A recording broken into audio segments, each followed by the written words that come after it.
12절까지 말씀입니다.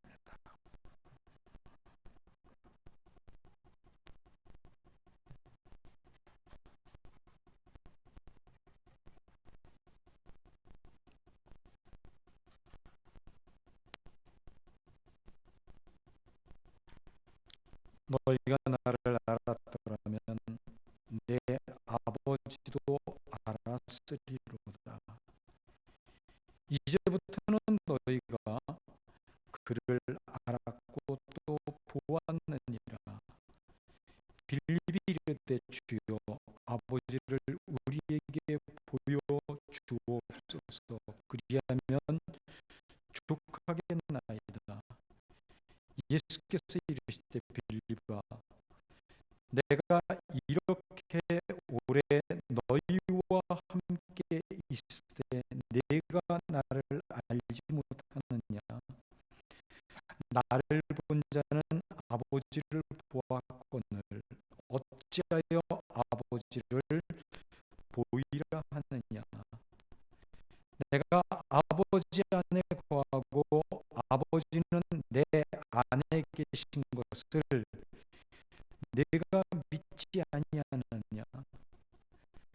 내가 너희에게 이르는 말은 스스로 하는 것이 아니라 아버지께서 내 안에 계셔서 그의 일을 하시는 것이라. 내가 아버지 안에 거하고 아버지께서 내 안에 계심을 믿으라. 그렇지 못하겠거든 행하는 그 일로 말미암아 나를 믿으라. 내가 진실로 너희에게 이르노니 나를 믿는 자는 내가 하는 일을 그도 할 것이요 또한 그보다 큰 일도 하리니 이는 내가 아버지께로 감이라. 아멘.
우리 한번 하나님 앞에 기도하겠습니다.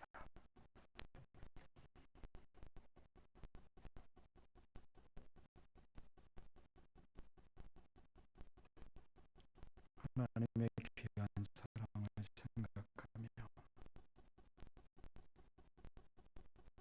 이 시간 우리가 다시 한번 하나님의 말씀 앞에 우리의 마음을 문을 열고자 합니다. 성령께서 역사하시고 인도해 주셔서 오늘의 말씀을 통해 우리에게 도전이 되어지는 것들, 우리의 삶 속에 적용되어져서 꼭 삶으로 연결되어져야 될 것들이 이 시간 나뉘어지게 하시고 마음에 새겨질 수 있도록 인도해 주시옵소서. 예수님의 이름으로 기도드렸습니다. 아멘.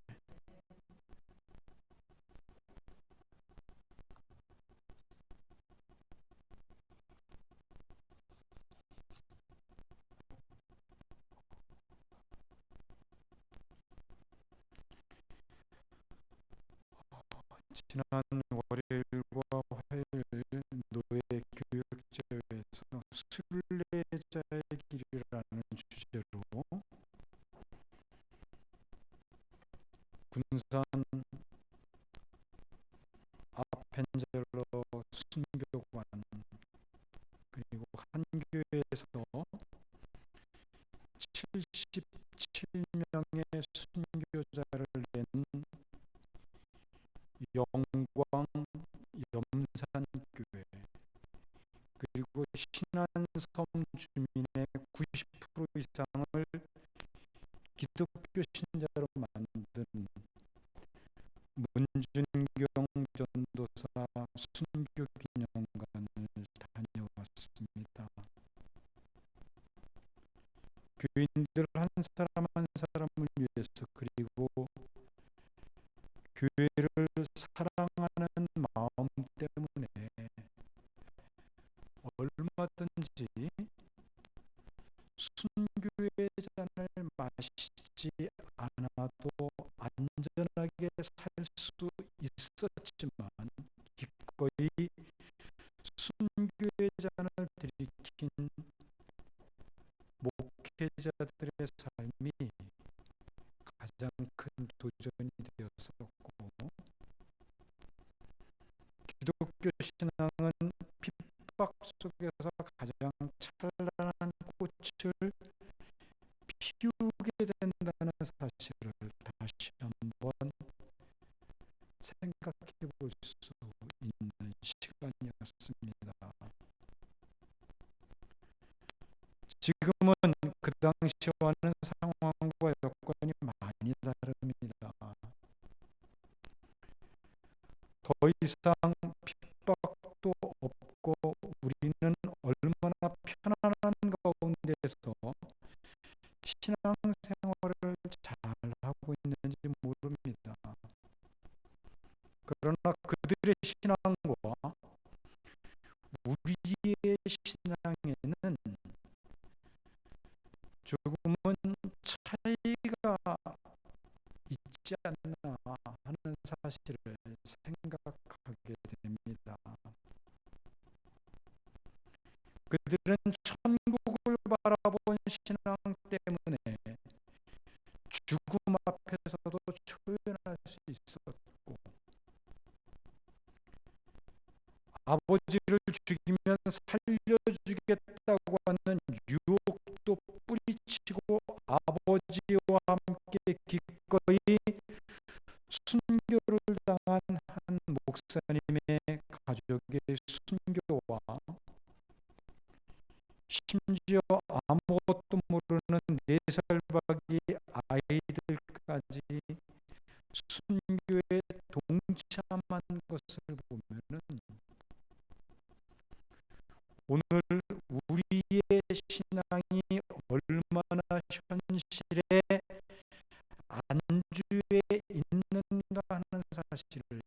느끼게 합니다. 그래서 우리 교회도 기회가 되면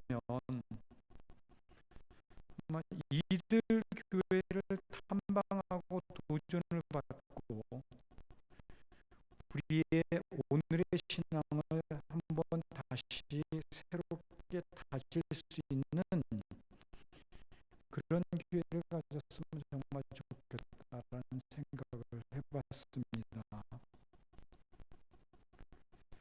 오늘 본문은 우리가 오해하기 아주 쉬운 성경 구절 가운데 하나입니다. 아버지를 보여달라는 빌립의 요청에 예수님은 나를 본 자는 아버지를 보았거늘 어찌하여 아버지를 보이라고 하느냐고 반문하시는 그런 내용이 담겨져 있지요. 당시 빌립의 요청은 단순한 요청이 아니었습니다. 왜냐하면 유대인들과 유대 사상 속에는 하나님을 본다는 것이 일평생의 소원이라고 할 수 있는 그런 것이었기 때문에 이 빌립의 요청은 단순히 빌립 한 사람만의 요청이 아니라 제자들 모두를 대변하는 요청이었고 어떤 의미에서는 오늘 우리들의 요청을 대신한 것이라고도 할 수 있습니다. 참 이상하지요. 하나님은 분명히 구약 성경에서 나를 본 자는 죽으리라고 말씀하셨습니다. 그런데 유대인들은 희한하게도 일평생의 소원이 하나님을 한 번만 볼 수 있으면 그게 소원이었다는 거예요. 그러니까 이 빌립의 요청은 바로 그런 소원 속에서 나오는 것입니다.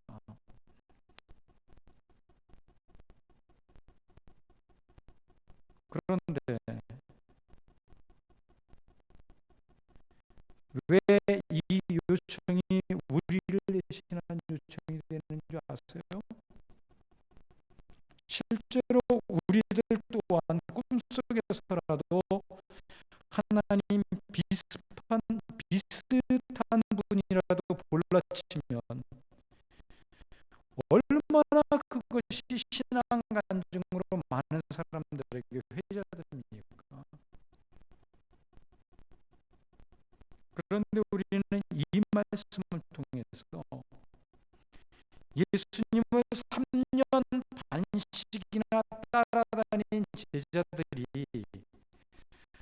늘상 예수님의 얼굴을 보며 생활했기 때문에 그리고 예수님이 곧 하나님이시고 하나님의 아들이시기 때문에 예수님의 얼굴은 곧 하나님의 얼굴이다 라는 그런 측면 속에서 예수님의 얼굴을 통해 하나님을 볼 수 있다고 내가 곧 하나님의 얼굴이라고 예수님께서 말씀하셨다고 생각하기가 참 쉽지요.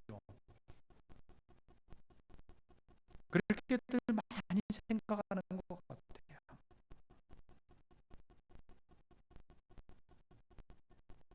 그러나 빌립과 대화를 나누는 예수님의 말씀은 그런 의미에서 하신 말씀이 아니었어요.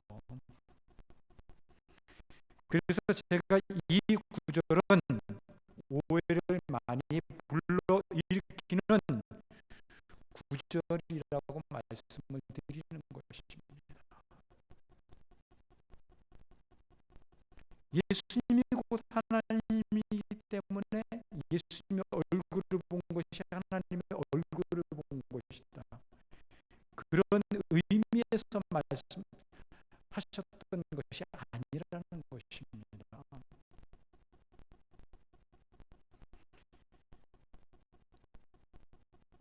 우리가 그 사실을 어떻게 알 수 있냐면 빌립과의 대화의 그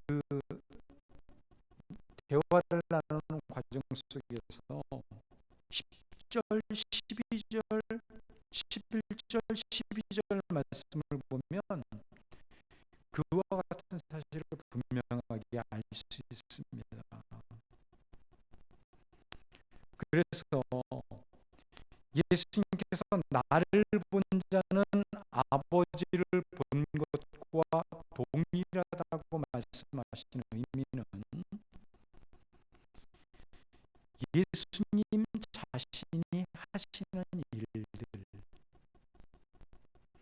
곧 아버지 하나님이 예수님 안에 계셔서 예수님의 의지가 아닌 하나님의 뜻과 하나님의 의지로 예수님을 통해서 나타나고 행하셨던 일들을 본다면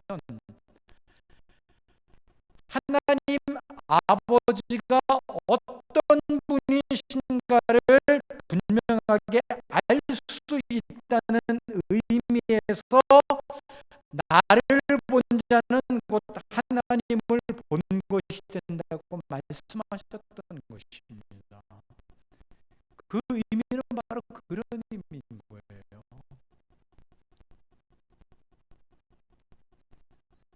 제가 그동안 여러분들에게 자주 드렸던 말씀 가운데 하나도 이런 부분이 있었지요. 세상은 예수님을 믿는 우리들의 모습, 곧 삶과 성품을 보고 예수님이 우리와 함께 하심을, 하나님이 어떤 분이심을 알 수 있고 볼 수 있다는 말씀을 드렸었지요. 제가 여러 번에 걸쳐서 그런 말씀을 드렸어요. 바로 그런 의미에서 예수님이 빌립에게 말씀하셨다는 것입니다. 그러므로 오늘날도 우리는 우리의 삶을 통해 세상에게 하나님이 어떤 분이신지를 분명하게 보여줄 수 있게 되는 것입니다. 그런 의미에서 세상에 나타나는 우리의 삶이나 성품은 얼마나 중요한지 모릅니다.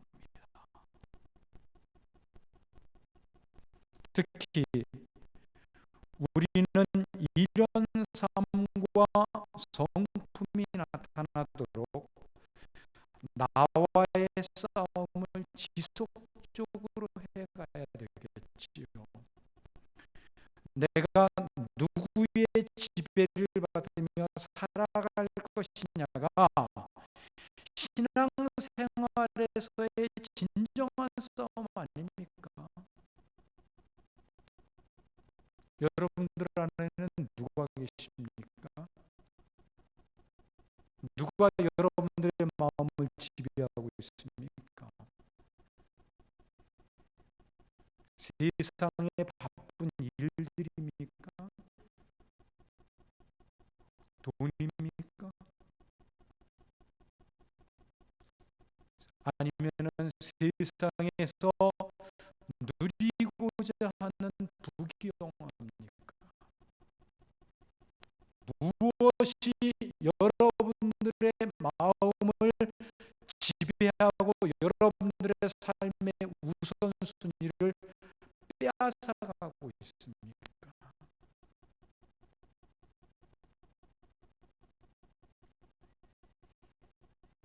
무엇인가 하나님을 대신해서 어떤 것이 여러분들의 마음을 지배한다면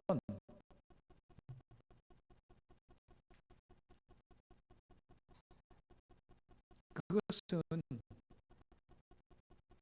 이미 여러분들의 마음이 그것에게 드려졌다는 것을 의미하는 거예요. 그것이 여러분들의 신이 되는 겁니다. 여러분들의 하나님이 되는 거예요.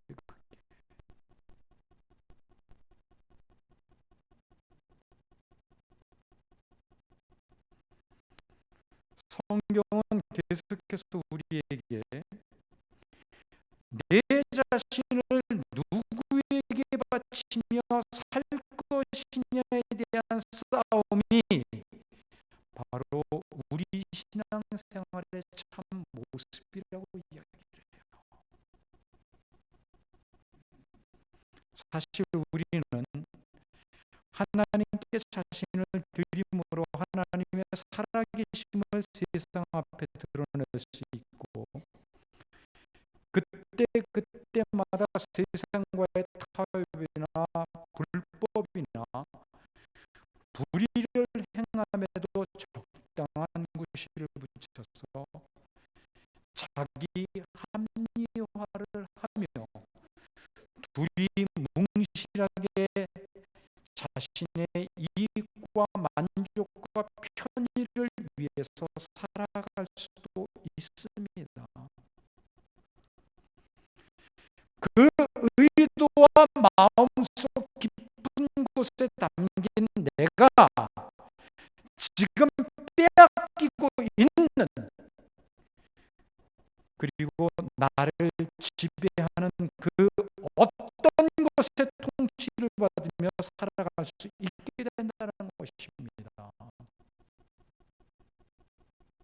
우리 모두는 무엇인가의 마음이 빼앗겨 있고, 우리의 마음을 빼앗은 그 무엇이 나를 지배하고 있다는 사실을 놓치면 안 됩니다. 이때 우리의 마음을 지배하고 우리의 마음을 빼앗은 그 어떤 것이 바로 나의 진짜 주인이 되는 것이고, 나를 다스리는 자로 나의 하나님이 되는 거예요. 여기서 말하는 하나님은 성경에서 말하는 하나님이 아니라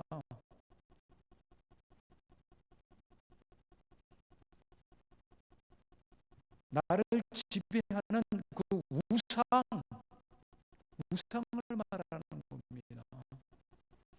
그런 측면에서 자칫 잘못하면 하나님이 우상이 될 수도 있어요.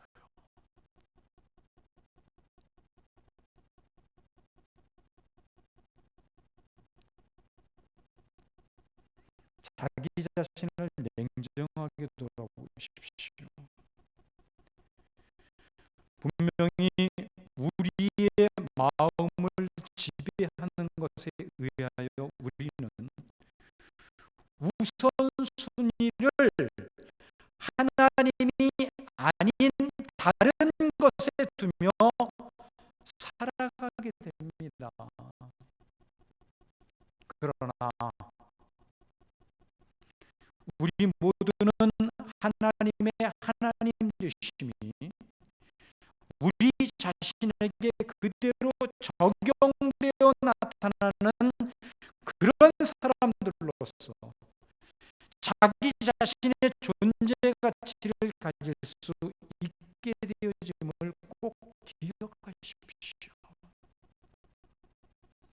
그러므로 나를 누구에게 바칠 것이냐의 싸움은 우리가 이 땅에서 싸울 수 있는 가장 치열한 영적인 싸움이 되는 것입니다. 증도라는 섬에서 순교의 잔을 마신 문중경 전도사님의 순교비한 내용이 바로 그런 것이 아닐까 생각합니다. 6.25 전쟁이 발발해서 우리 대부분의 남쪽 국토가 공산군들에 의해서 유린을 당했었지요. 신안 앞바다도 예외는 아니었다 그럽니다. 그래서 일부 그리스도인들과 문중경 전도사님이 그 바로 증도라는 섬에서 사로잡히게 됐어요.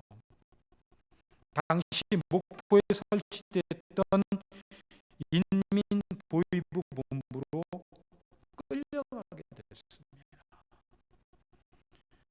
근데 이 무리를 태운 배가 목포에 딱 도착해서 보니까 이미 국군이 그 목포 지역을 탈환해버린 뒤였어요. 그러자 이 공산군들은 문중경 전도사님 일행은 내버려 두고 그냥 자기 살 길들을 찾아서 뿔뿔이 흩어져 버리고 말았습니다.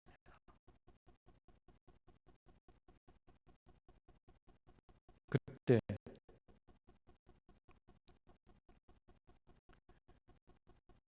이 문전도사님은 목포에 남아있으면 자신의 생명은 유지하고 보존할 수 있었지만 그래서 주변에서 많은 사람들이 말렸어요.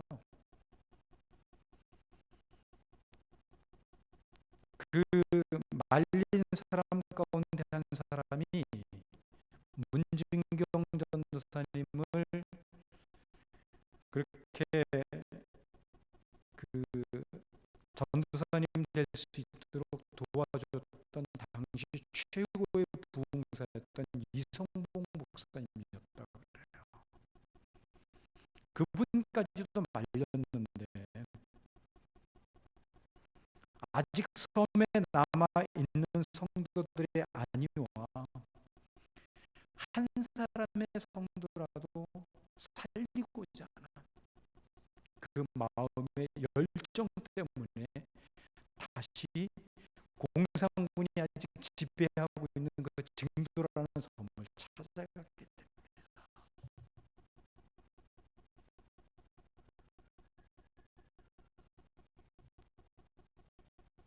그리고 몇 사람을 구합니다. 정말로 마지막 죽는 자리에서도 그래요. 나는 죽이되 여기 남아있는 이 젊은이들은 제발 좀 살려달라고.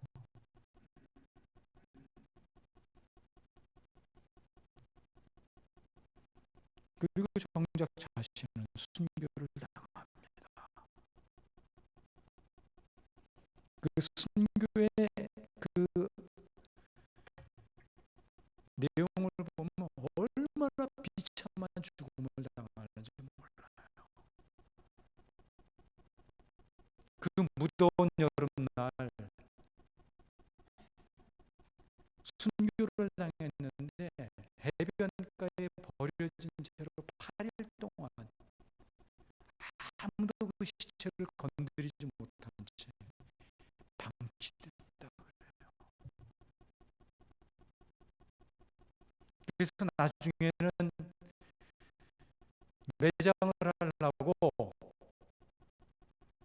그 전도사님을 찾아가 보니까 얼굴이 다 익어서 형체를 알아볼 수 없을 정도로 그렇게 됐다.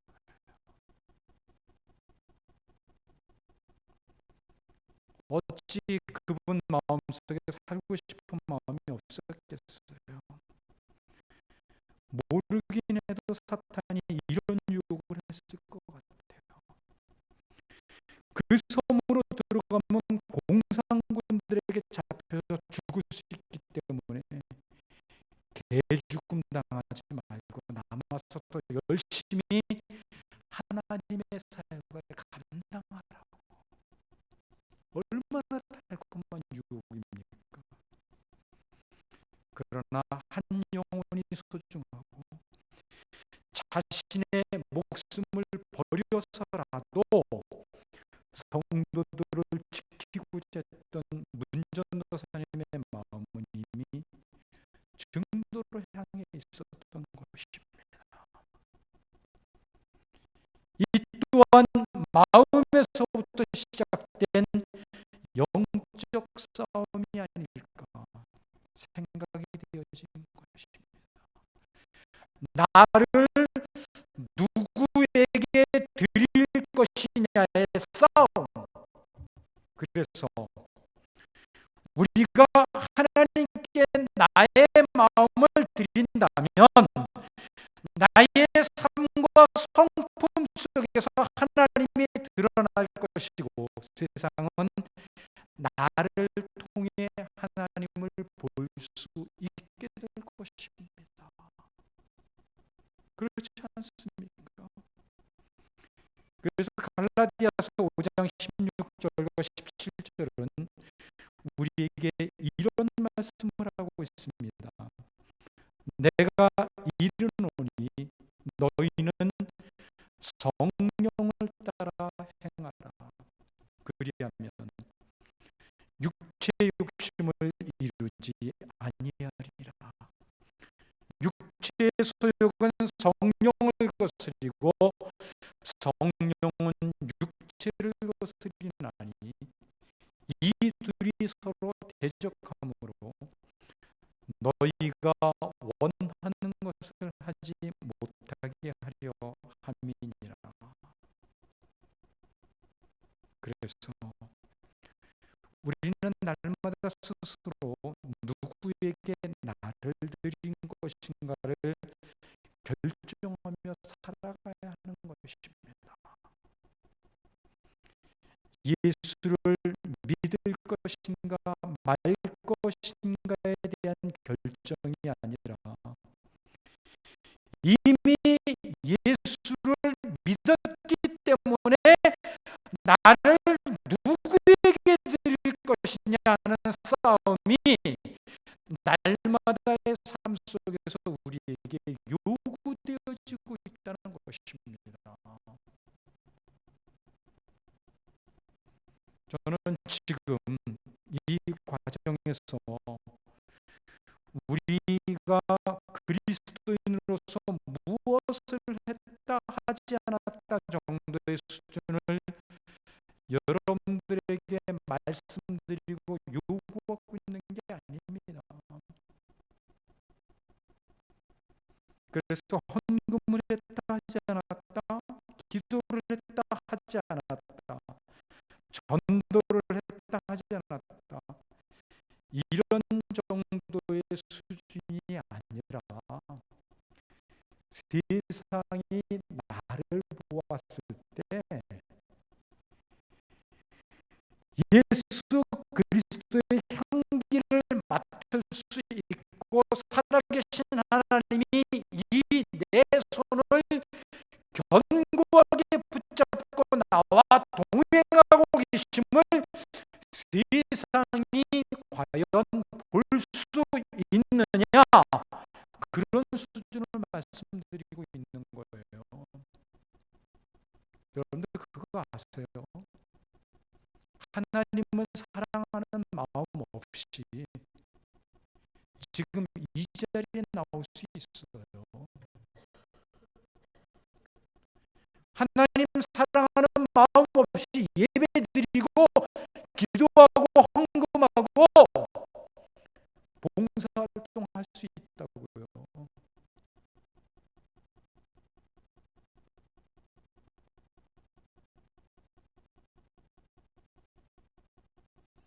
제가 지난 주일 오늘날의 교회는 돈이 모든 것을 좌우하는 경우들이 많다 그랬죠.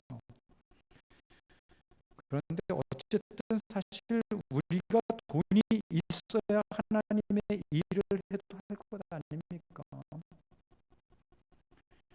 교회에 돈이 필요한 것은 사실입니다. 그러나 그렇다고 교회가 돈과 타협하고 돈 위에 안주하면 안 됩니다.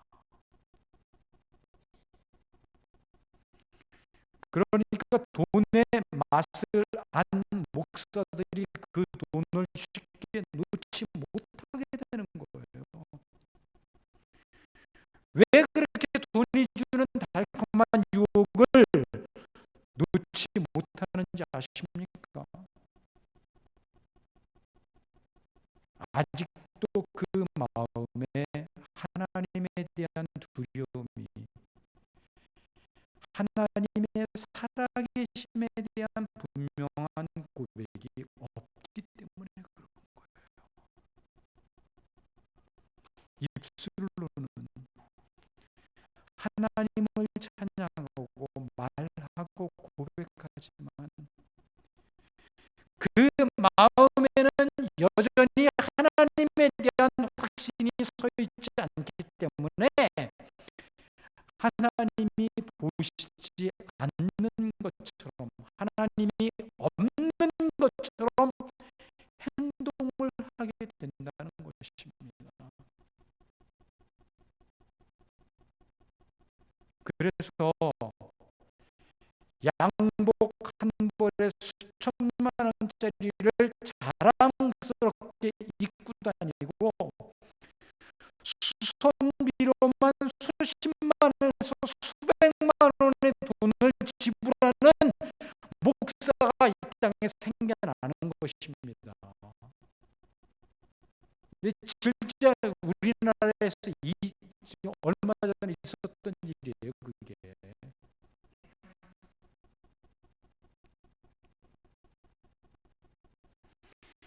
하나님을 두려워하는 믿음이 있다면 어떻게 이런 행동을 눈썹 하나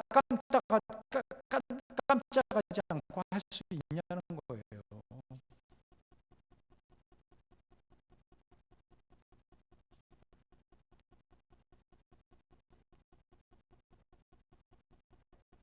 이런 성도의 모습을 볼 때, 이런 목사의 모습을 볼 때, 누가 어느 세상이 하나님을 두려워하고 섬기고자 하는 마음을 갖겠습니까? 그런데 비단 그런 일들이 목사 세계에만 있는 건 아닙니다. 오늘 여러분들의 신앙생활을 한번 조용히 되돌아보십시오.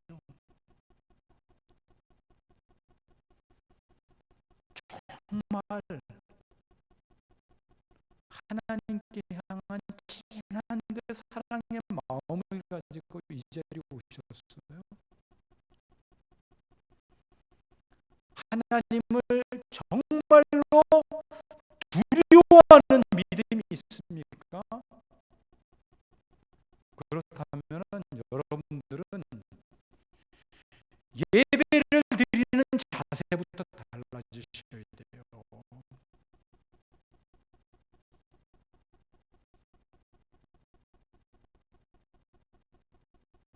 아주 작은 것이기는 하지만 어떻게 찬양이 시작되어졌는데 밑에서 이야기하면서 안 올라올 수가 있어요. 어떻게 하나님 찬양하는 게 우습습니까? 아니잖아요.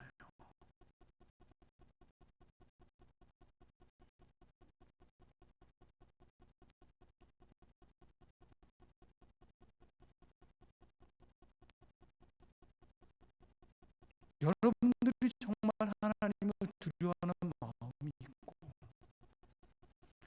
하나님을 사랑하는 사모의 마음이 가득하다면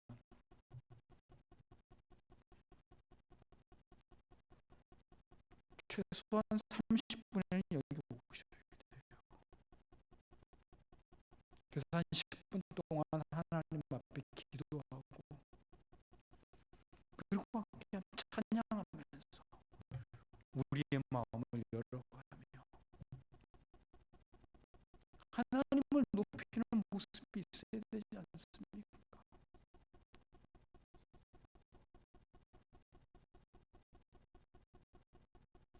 그런 작은 것에서부터 우리가 자꾸 놓치잖아요. 결국 우리의 마음 속에도 어느 사이엔가 하나님을 두려워하는 마음들, 사랑하는 마음들이 약해져가고 있는 거예요.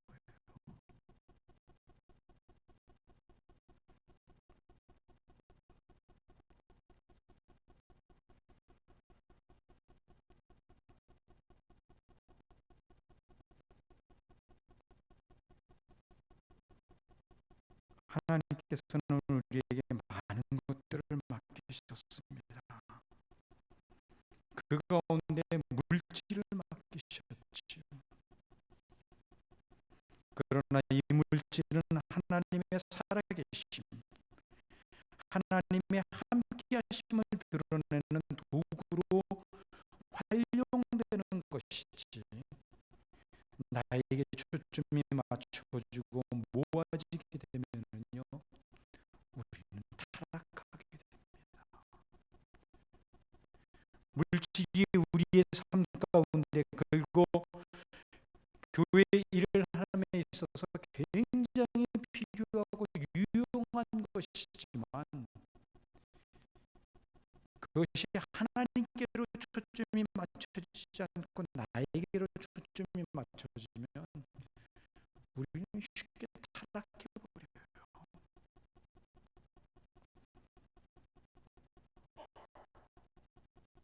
우리가 오늘을 살아가는 현실과 상황과 환경은 모두가 다릅니다.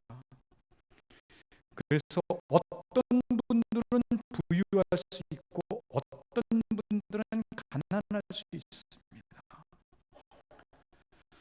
어떤 분들은 건강할 수 있고 어떤 분들은 건강을 잃고 주일날 교회에 나오기도 힘든 분들도 계십니다. 어떤 분들은 너무 기쁘고 감사해서 눈물이 흐를 수도 있을 것이고 어떤 분들에게는 너무나 고통스럽고 절망스러워서 흘리는 눈물이 있을 것입니다. 그러나 우리가 하나님을 진심으로 믿는 믿음이 있다면 그래서 이 땅을 사는 동안 어떤 상황과 형편이 펼쳐진다 할지라도 우리에게 주어진 그 상황과 형편에 반응을 해야 되는데 그리스도인의 모습, 하나님이 함께 하시는 사람으로서의 모습, 반응이 나와야 됩니다. 그것이 신앙이지 않습니까? 그래서 저 사람은 어떻게 저런 상황 속에서도 절망하지 않고 웃으며 살아갈 수가 있지. 저 사람이 기독교인이라더니 정말 나하고 무엇인가 달라도 다르구나. 이런 소리를 여러분들이 듣고 사셔야 돼요. 하나님은 우리가 그런 삶을 기쁨으로 살아낼 수 있도록 끝없이 우리의 손을 붙드실 뿐만 아니라 관계를 통해 우리가 지치지 않도록 은혜의 힘을 주시고자 하시는 것입니다. 물론 오늘 우리가 살고 있는 이 시대와 우리 교회 안에는 신앙적인 분위기들이 있습니다. 그래서 주일 예배를 드리고 금요마다 기도회로 모이고 찬양을 드리며 하나님의 말씀을 보다 깊게 알아가기 위해 목장 모임도 하게 됩니다. 1년에 한 번씩 외부 강사들을 모셔다가 은혜를 받기도 하고 선교회 후원도 하지요. 올 여름에는 우리가 전교인 수련회로 하나님과의 관계에 대해서도 다시 한번 묵상을 했었습니다. 그런데 이런 것들이 중요한 것이 아니고 정말 중요한 것은 하나님이 허락해 주신 삶의 여정 속에서 나는 하나님의 자녀로 세상이 볼 때 하나님이 함께 하시는 자로 그리스도의 향기를 풍겨내는 자로 살고 있느냐에 대한 것입니다. 그 사실에 대해 우리는 스스로에게 심각한 질문을 해볼 수 있어야 되고 또 우리를 돌아봐야 되는 것입니다. 이 질문에 대해서 하나님이 급족해 하실 만한 답을 가지고 있어야 됩니다.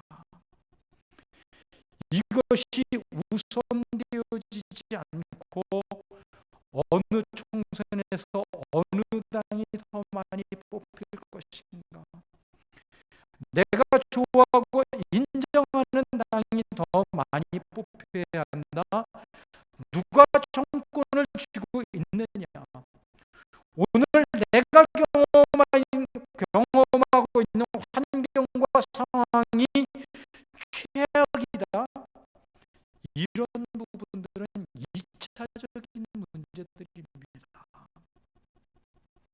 우선되어야 할 것은 하나님과 나와의 관계예요.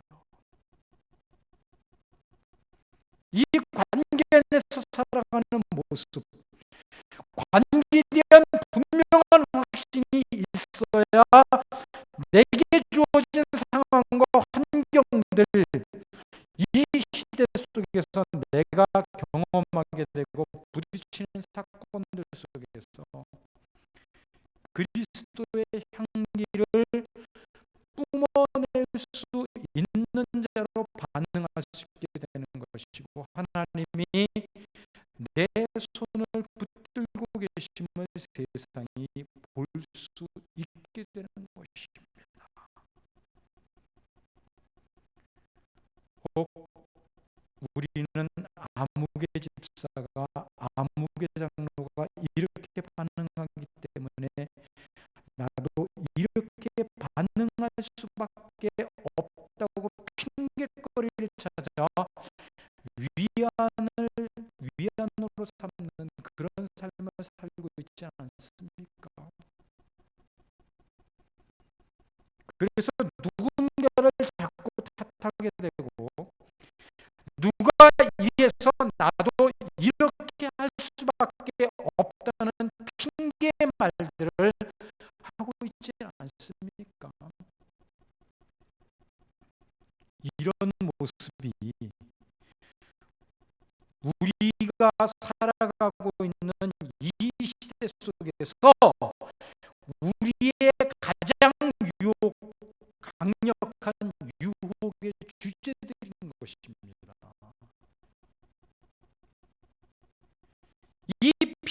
핑계의 유혹이 우리로 하여금 그리스도인으로서 이 시대 속에서 살아감에 가장 방해가 되는 요소들이라는 거예요. 이런 핑계의 유혹에 빠지면 빠질수록 우리는 이 시대 속에서 하나님이 주신 삶의 기회 속에서 하나님의 하나님 되심을 드러내는 삶에 실패할 수밖에 없는 것입니다.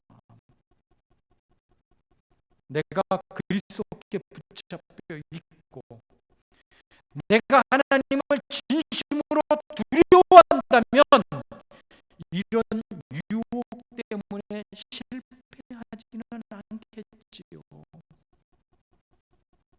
그러나 그 유혹의 거리들이 나의 마음속을 차지하고 나를 지배해 가기 때문에 나는 자꾸 하나님을 놓치고 대신 하나님을 빙자한 핑계의 유혹 속에서 말도 안 되는 엉터리 신앙생활을 하게 되는 것입니다.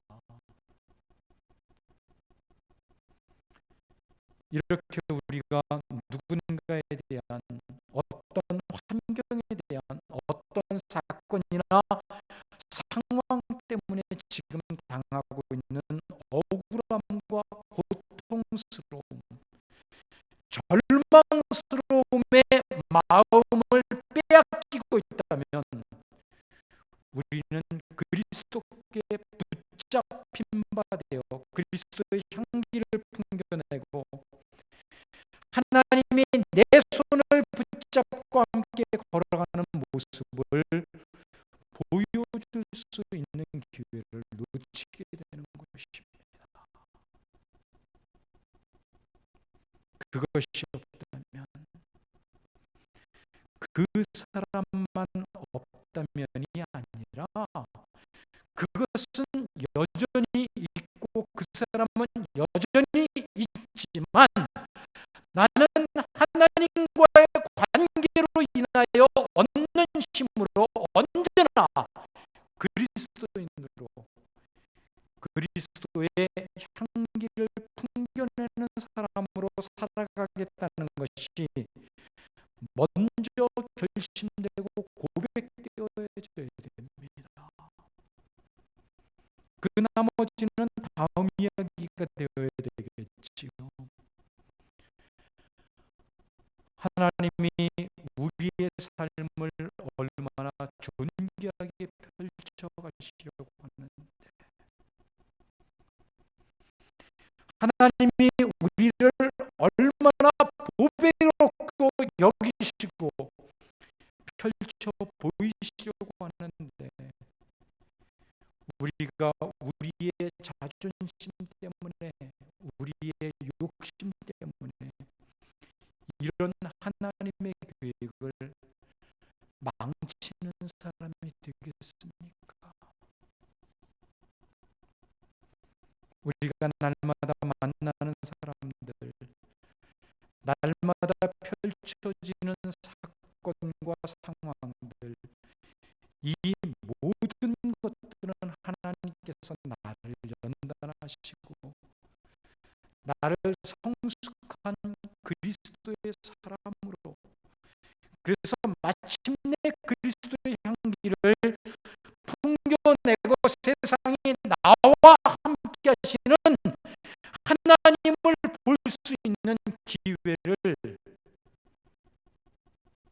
제공하시는 방법으로 주어지는 것임을, 주어진 시간들임을 잊지 마십시오.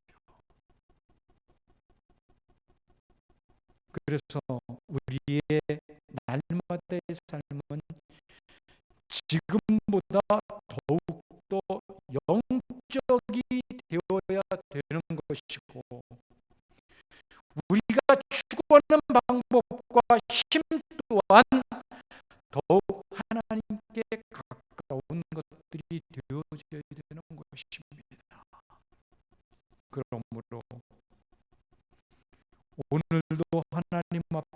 무릎을 꿇을 수밖에 없는 것이 바로 우리들의 모습이겠지요. 그분의 도우심을 구하십시오.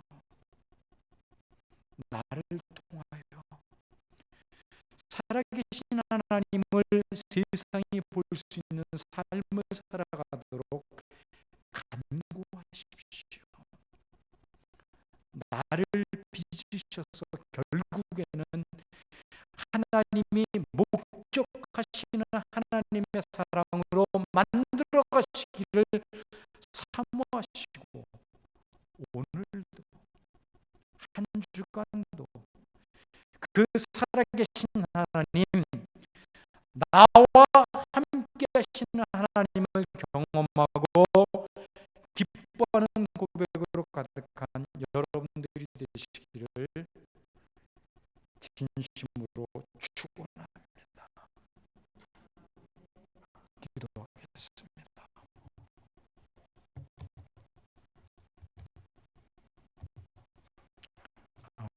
기도하기 전에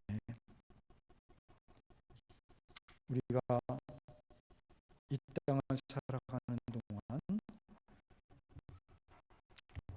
정말 그 하나님의 은혜를 더욱더 힘있기를 소망합니다.